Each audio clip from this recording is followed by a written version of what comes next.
warahmatullahi wabarakatuh. Innal hamdalillah nahmaduhu wa nasta'inuhu wa nastaghfiruh wa na'udzu billahi min shururi anfusina wa min sayyiati a'malina. May yahdihillahu fala mudilla lahu wa may yudlil fala hadiya lahu. Wa asyhadu an la ilaha illallah wahdahu la syarika lahu wa asyhadu anna Muhammadan 'abduhu wa rasuluh. Allahumma salli wa sallim ala nabiyina Muhammad wa ala alihi wa sahbihi ajma'in, amma ba'd. Alhamdulillah, pada kesempatan malam ini kita kembali bisa hadir di masjid yang mulia ini untuk sama-sama belajar. InsyaAllah kita akan melanjutkan kembali bahasan kita dari tafsir Al-Quran, tafsir di juz 30.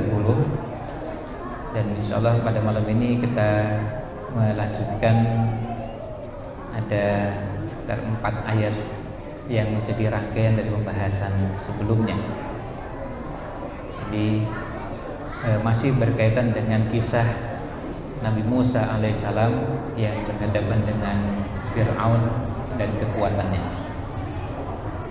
Di surat An-Nazi'at di ayat ke-21, 22 itu terakhir yang kita bahas, dan pada saat itu belum masuk penjelasan ke ayat ke-23.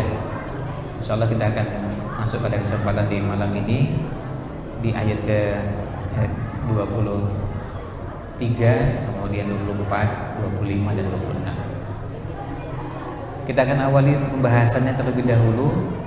Pada pertemuan yang lalu kisahnya adalah ketika Allah SWT mengawali dimulai dari ayat ke-15 surat An-Nazi'at ayat ke-15. Kita akan coba ringkaskan terlebih dahulu sebelum masuk ke ayat-ayat yang akan kita bahas, karena ini saling berhubungan. Di ayat ke-15 Allah SWT berfirman, hal ataka hadithu Musa. Di situ Allah SWT mengawali firman-Nya, a'udzubillahi minasyaitonirrajim, hal ataka hadithu Musa. Hal ataka, apakah telah datang kepadamu, hadithu Musa, berita atau kisah tentang Nabi Musa. Kalimat pertanyaan tetapi tidak dimaksudkan untuk bertanya, karena langsung disebutkan pada ayat berikutnya, innadahu rabbuhu bilwadil muqaddasi tuwa. Ketika Allah memanggilnya dan Allah mengajak untuk berdialog kepada Nabi Musa di sebuah lembah yang disucikan, Al-Wadi Al-Muqaddas, lembah yang disucikan, yaitu lembah Tuwa. Dalam tafsir Al-Munir karya Profesor Wahbah Zuhaili disebutkan bahwa Al-Wadi Al-Muqaddas Tuwa, lembah yang disucikan itu lembah Tuwa, itu letaknya di antara Ailah dan Mesir. Jadi lokasinya ya, kalau sekarang ini ya, tidak jauh dari yang kita kenal dengan nama Mesir. Kemudian idhab ila fir'auna innahu tagha.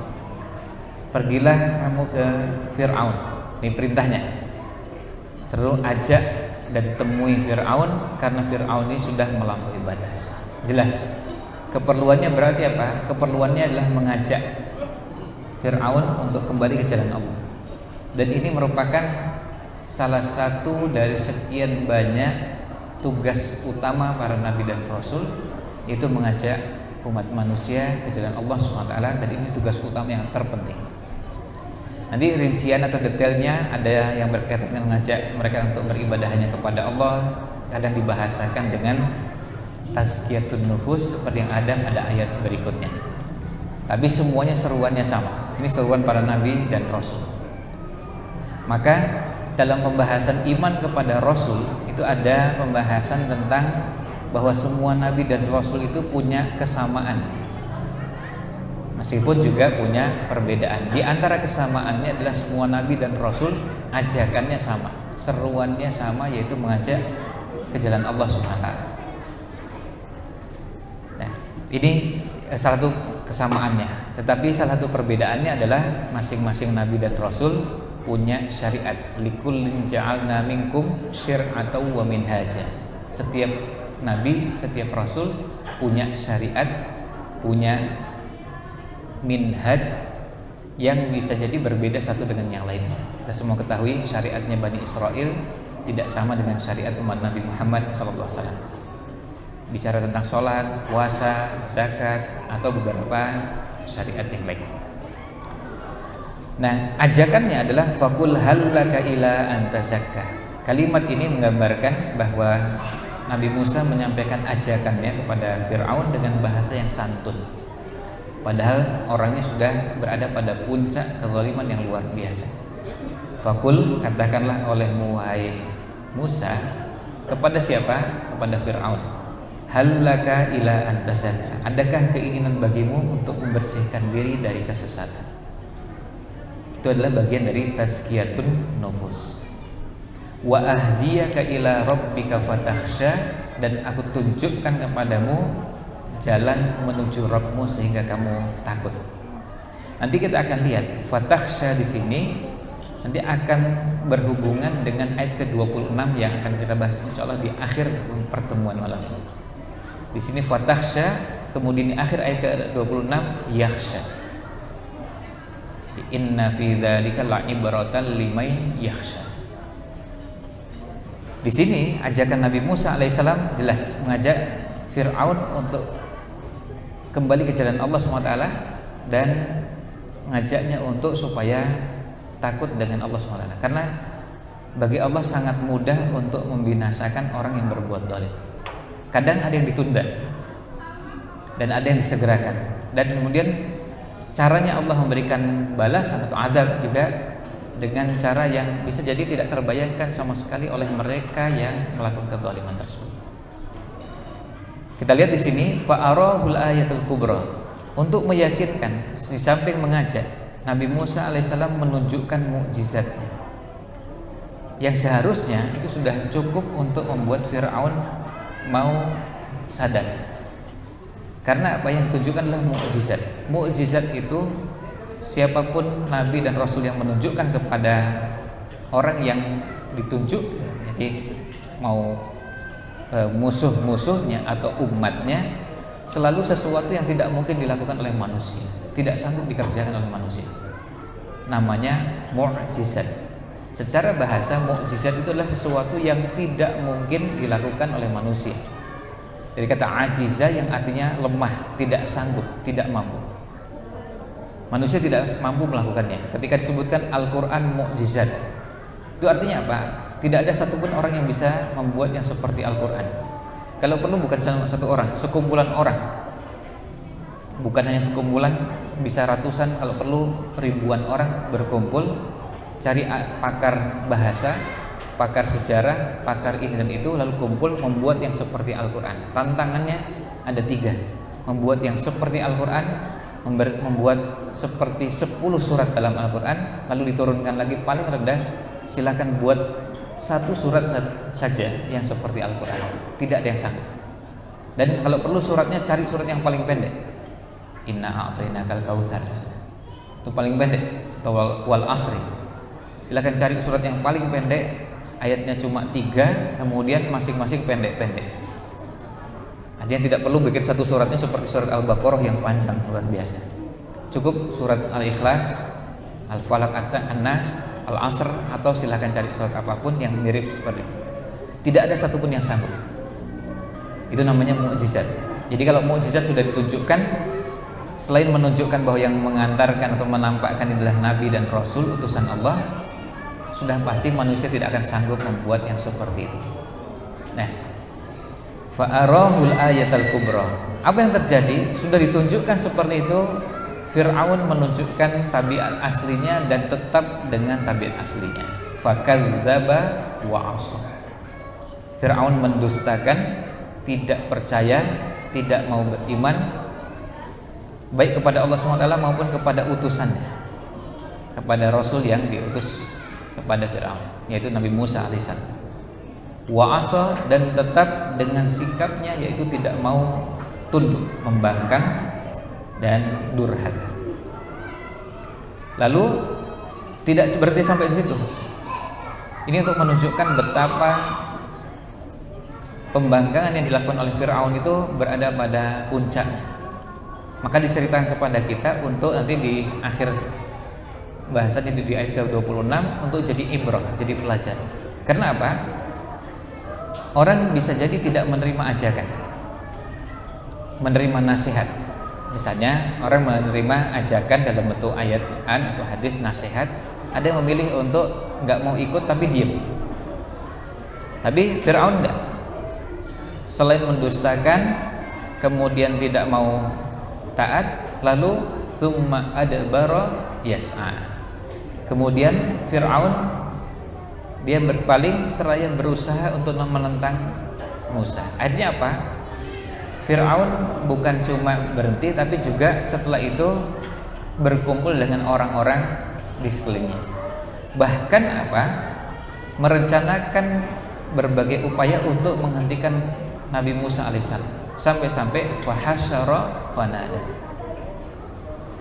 Fahasyara fanada dalam tafsir Qurtubi disebutkan bisa jadi maksudnya adalah kebalikannya. Jadi fanada baru fahasyara. Fanada, fahasyara bukan fahasyara fanada. Tetapi dalam bahasa Arab penyebutan seperti ini bisa terjadi. Maksudnya adalah fanada, kemudian dia memanggil orang-orang yang bisa diajak. Kemudian apa? Hasyara, mengumpulkan. Atau sebaliknya memang bisa juga maknanya adalah dikumpulkan dulu baru dia berorasi, berbicara dengan suara yang keras di hadapan para pengikutnya. Apa yang dilakukan? Dikumpulkan, dan dalam tafsir Qurtubi disebutkan bahwa pada saat dia mengumpulkan, yang dikumpulkan siapa? Yang dikumpulkan paling tidak ada dua. Yang pertama, yang dikumpulkan adalah pasukannya. Pasukannya, semua pasukannya, dan itu mulai dari atas sampai bawah. Artinya sesuai dengan jenjang yang ada di pasukannya. Yang kedua, yang dikumpulkan adalah para tukang sihirnya. Para tukang sihirnya. Karena apa? Yang dihadapi perlu dengan dua kekuatan ini. Kekuatan fisik, kekuatan untuk memberikan ancaman kepada, menciptakan teror kepada siapa? Kepada rakyat. Supaya orang takut, supaya rakyatnya takut. Dengan cara apa? Pasukannya. Dikerahkan pasukannya sehingga rakyatnya begitu melihat pasukannya Fir'aun dalam jumlah besar, gak berani berpihak kepada Nabi Musa alaihissalam. Karena yang dihadapi ini pasukan, dan bahasa yang digunakan oleh Fir'aun kepada rakyatnya cukup dengan menggunakan senjata, tidak perlu menggunakan argumen. Sementara pada saat untuk berhadapan dengan Nabi Musa alaihissalam, dia menyiapkan tukang sihir. Jadi menyiapkan dua kekuatan. Ini yang disampaikan oleh Imam Qurtubi dalam tafsirnya. Maka beliau mengatakan jama'a junudahu lil qitali wal muharabah. Menyiapkan pasukannya, dikumpulkan, kemudian dikerahkan dan digunakan untuk apa? Siap berperang. Siap berperang, termasuk juga siap menciptakan ketakutan kepada Bani Israel saat itu. Sehingga orang kalau mau berada pada kubunya Nabi Musa alaihissalam, dia berpikir kan harus berhadapan dengan pasukannya Fir'aun. Maka diciptakanlah rasa takut. Ini bentuk dari yang dinamakan dengan teror. Bentuk yang dinamakan dengan teror, karena teror itu bisa dari berbagai pihak. Salah satunya adalah bisa seperti dalam kisahnya Fir'aun, teror yang dilakukan oleh Fir'aun dan pasukannya kepada rakyatnya. Ya, kalau dibahas sekarang namanya terorisme. Ini teror dari kekuasaan yang digunakan untuk apa? Untuk menghentikan supaya tidak ada yang berani melawan kepada Fir'aun. Yang kedua, was-saharah lil mu'aradah. Dan yang dikumpulkan juga adalah para tukang sihir. Jadi tukang sihirnya bukan cuma 1, 2, 3 orang. Tukang sihir dalam jumlah yang banyak. Karena apa? Karena disiapkan untuk menghadapi yang diistilahkan oleh Fir'aun, Haman dan orang-orang dekatnya, yaitu sihir. Ketika Nabi Musa alaihissalam menunjukkan mukjizatnya, fa'arahul ayatul kubra. Apa bentuk mukjizatnya? Fa'arahul ayatul kubra ini bentuknya apa? Salah satu tafsiran dari sekian banyak tafsiran yang ada, al ayatul kubra adalah bentuknya tongkat yang kemudian berubah menjadi ular. Maka yang digunakan apa? Yang digunakan adalah kekuatan para tukang sihir. Yang digunakan kekuatan para tukang sihir. Mereka digunakan untuk apa? Untuk menghadapi yang mereka istilahkan sebagai sihir. Padahal ini bagian dari yang tadi dinamakan mukjizat. Tapi dalam kamus mereka tidak mengenal itu. Mereka tidak mengenal yang namanya mukjizat. Yang mereka ketahui bentuk seperti ini adalah sihir. Maka karena ini dianggap sihir, dilawan dengan juga sihir. Tukang sihir dikumpulkan. Maka kemudian dikumpulkanlah para tukang sihir yang jumlahnya banyak untuk berhadapan dengan satu orang yang namanya Nabi Musa alaihissalam. Dan as-saharah yang dikumpulkan jumlahnya banyak, dan mereka orang-orang yang dikenal kemampuannya dan juga loyalitasnya kepada Fir'aun. Jadi bukan tukang sihir pemula, jadi memang mereka jago-jagonya, ahli-ahlinya. Dan yang kedua, sudah jelas loyalnya kepada Fir'aun. Kemudian dikumpulkan untuk berhadapan-hadapan. Nah, disinilah yang disebutkan dalam tafsir ayat ke-23 ini, fahasyara fanada. Jadi Fir'aun mengumpulkan.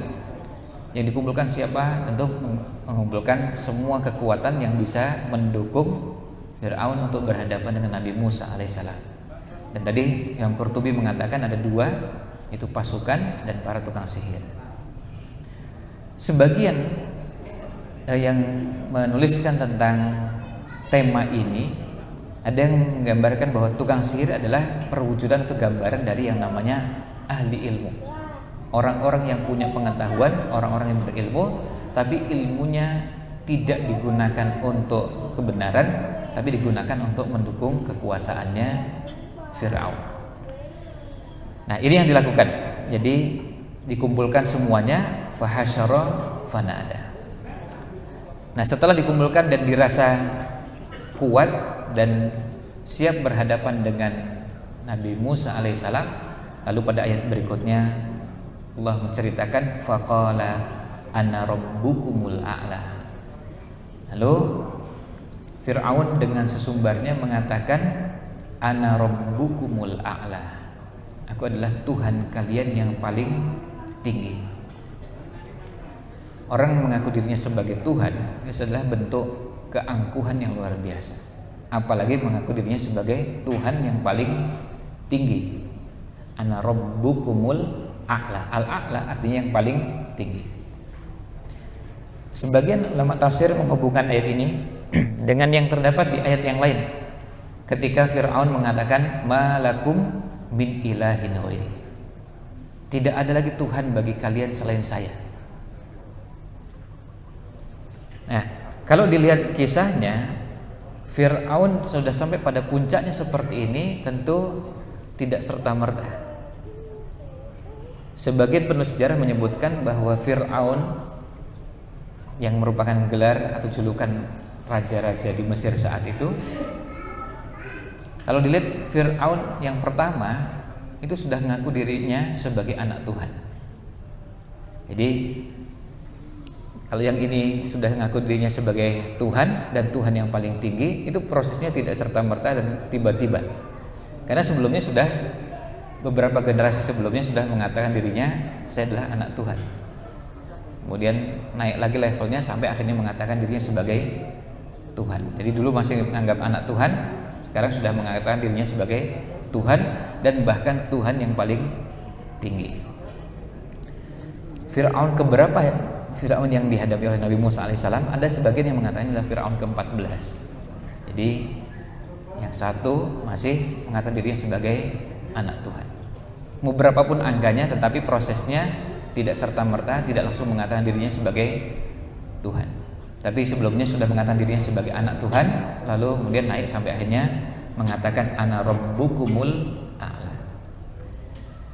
Nah, ketika Fir'aun mengatakan faqala, dia mengatakan ini kalau dikaitkan dengan ayat sebelumnya fanada, artinya dia berteriak dengan suara yang keras dan suara yang lantang. Dia berani mengatakan itu karena merasa apa? Merasa dapat dukungan.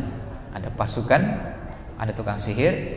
Selain juga yang tidak disebutkan di sini ada Haman. Kemudian ada Qarun. ada hasyirun.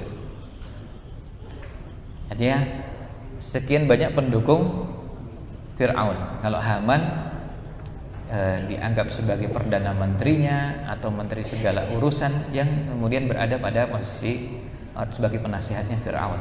Kemudian ada Qarun sebagai penyandang dananya, Al-Hasyirun sebagai perwujudan dari medianya, ditambah pasukan dan para tukang sihir.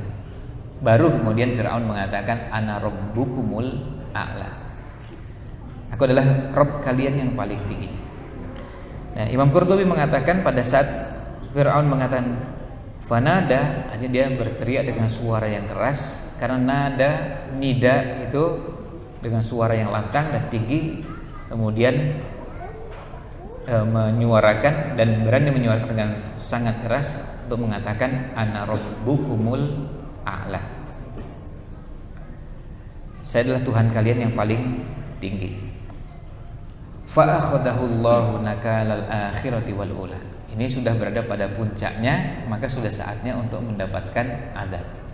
Maka apa yang Allah nyatakan di ayat berikutnya, fa akhadahu Allah, maka kemudian Allah memberikan kepadanya nakalal akhirati wal ula, azab di akhirat dan azab di dunia. Dapat azabnya dua, dan penyebutannya akhirat dulu kemudian dunia. Sebagian menyebutkan alasannya bahwa penyebutan akhirat dari dunia karena memang azab itu yang inti dan yang sudah pasti adalah di akhirat.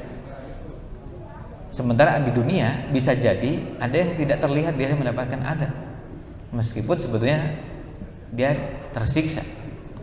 Tapi kalau di akhirnya sudah pasti. Segala bentuk kezaliman itu tidak mungkin dibiarkan, apalagi kezalimannya berada pada puncaknya, kezaliman terhadap Allah SWT.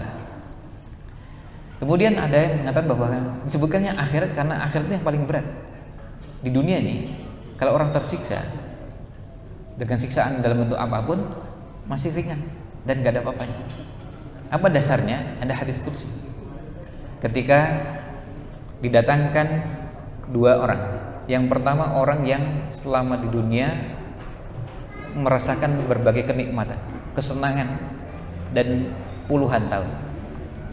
Kemudian meninggal lalu dimasukkan ke dalam neraka. Dan bahasanya cuma dicelupkan ke dalam neraka, setelah itu dikeluarkan.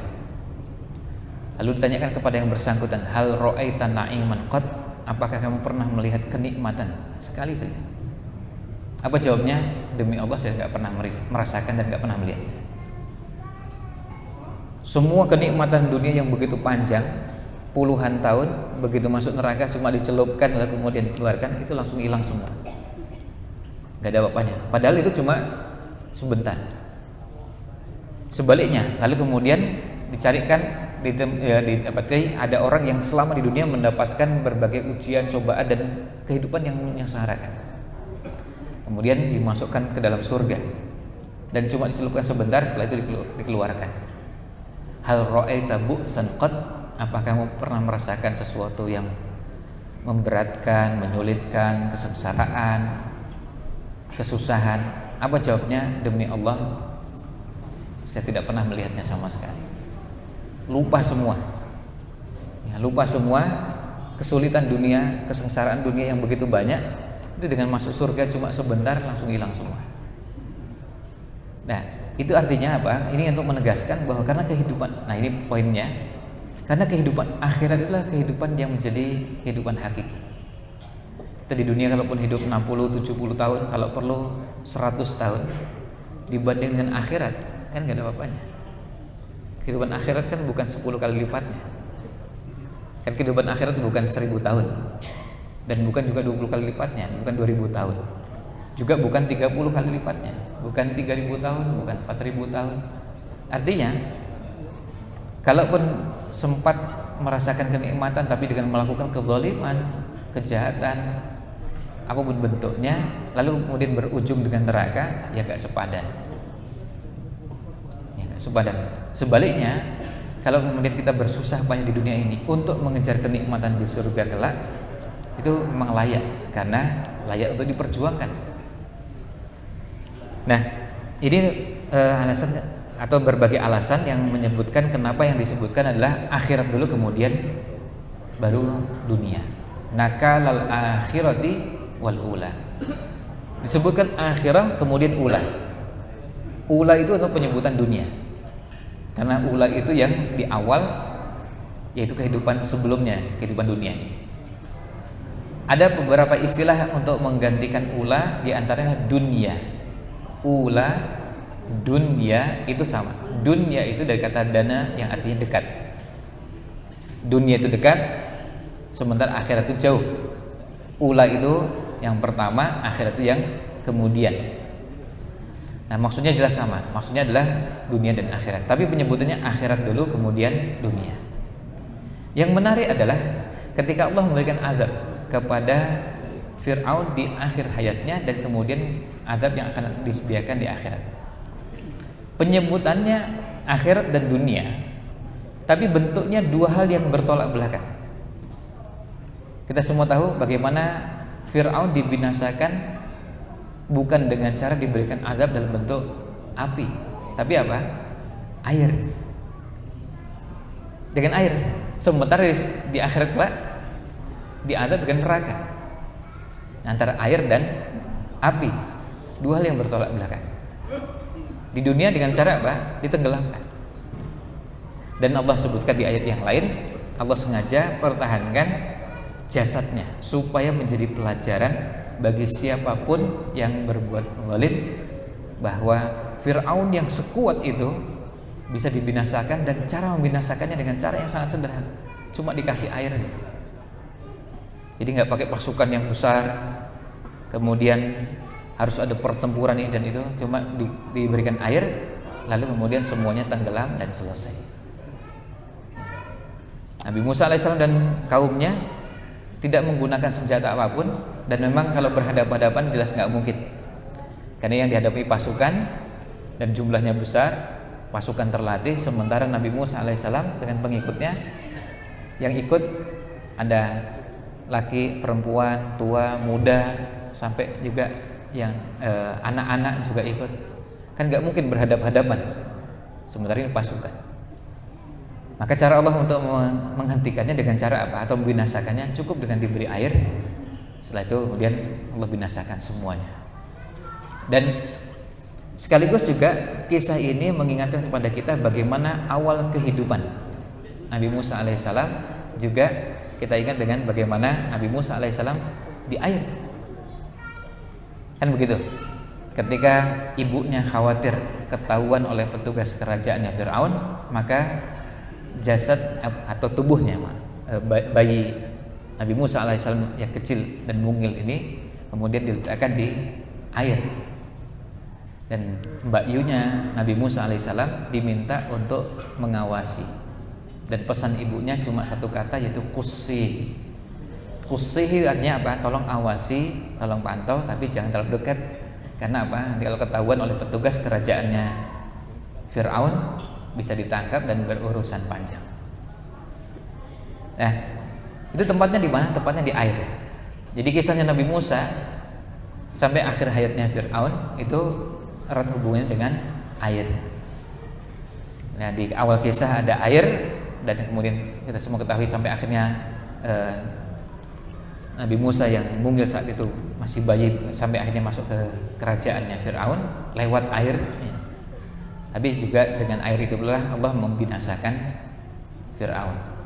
Di situ ada nakal al-akhirati wal ula. Nakal itu artinya bentuk siksaan. Itu sebabnya kenapa ketika kalau kita bicara tentang siksaan yang Allah berikan kepada orang-orang yang layak mendapatkan siksaan, bentuknya bisa dengan cara yang tidak terbayangkan oleh manusia sama sekali. Kita nggak membayangkan, dan kita bisa tahu bagaimana suasana pada sebagian umatnya Nabi Musa alaihissalam saat itu ketika dikejar di belakang pasukannya Fir'aun dan jumlah yang besar. Dan sekali lagi kita bicara pasukan yang terlatih menggunakan senjata, nggak mungkin dihadapi. Lalu di depan lautan Ada yang lalu mengatakan apa? Inna lamudrakun. Ini kena kita ini. Habis kita. Karena pilihannya apa? Sama-sama mati. Ngadep yang di belakang pasukan ya mati. Lalu kemudian ini lautan, nggak mungkin berenang. Ini bukan kolam renang ya. Dan nggak mungkin, meskipun orang terlatih berenang, ini nggak mungkin, ini bukan kolam renang, tempat latihan berenang biasa. Apalagi di situ ada anak kecil, ada orang tua, ada macam-macam, nggak mungkin mau berenang. Sampai ada yang mengatakan inna lamudrakun, kita ini kena nih, habis kita ini. Tapi kemudian Nabi Musa alaihissalam menyatakan kalla, sama sekali tidak. Artinya ini sekaligus menenangkan. Dan inilah salah satu peran yang perlu dilakukan oleh Nabi, Rasul, berikut juga pewaris para Nabi dan Rasul, perlu memberikan semangat. Jangan merasa berkecil hati dengan apa yang sekarang ini dihadapi. Betul mereka kuat. Di hadapan kayaknya sudah tidak ada harapan hidup. Karena maju kena, mundur kena, dan dua-duanya pilihannya pasti mati semua. Kalau menggunakan perhitungan manusia. Tapi apa yang terjadi? Nabi Musa kemudian di situ betul-betul menyerahkan sepenuhnya pada Allah SWT. Disitulah yang namanya kekuatan tawakal. Makanya pada bab tentang tawakal, kalau kita pelajari tawakal pada level yang sangat tinggi, kita akan menemukan keajaiban-keajaiban yang luar biasa. Nabi Musa alaihissalam sudah berusaha, kemudian setelah itu serahkan sepenuhnya pada Allah SWT. Nah itu namanya tawakal. Allah menyelesaikan dengan caranya. Caranya gimana? Ya biarkan Allah selesaikan dengan caranya. Ternyata apa? Caranya sederhana sekali. Ya cuma dengan air aja. Dan airnya dikembalikan seperti semula, tenggelam semua pasukannya, dan Allah binasakan semuanya dan tidak menyisakan. Tidak disisakan, artinya apa? Semuanya, dan itu pasukan dalam jumlah yang besar. Yang tadi kondisinya sebagian pengikutnya Nabi Musa alaihissalam sudah merasa kita ini terkejar dan kena. Tapi apa yang Nabi Musa sampaikan? Jangan khawatir.